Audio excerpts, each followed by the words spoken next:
In this brief tutorial, you'll discover how to resolve the green line issue on your Android phone screen and return it to its normal state. It can be frustrating to see a green line running across your screen, but there are simple steps you can take to address this problem. Firstly, consider restarting your phone, as this basic trick often resolves minor software glitches.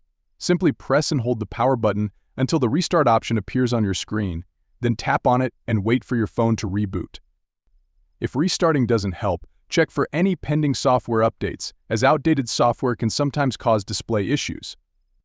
To do this, navigate to the Settings app on your Android device, scroll down to the bottom, and tap on Software Update or a similar option depending on your phone model. If an update is available, download and install it. If the green line persists after the update, you may need to reset your device to its factory default settings. To do this, search for Reset in the settings, tap on Factory Data Reset, and confirm the action. Keep in mind that this will erase all data, including files and downloaded apps. If restarting, updating, or resetting doesn't resolve the issue, it may indicate a faulty hardware component. In such cases, it's advisable to seek assistance from a professional technician specializing in phone repairs, who can diagnose the problem and provide appropriate solutions or repairs.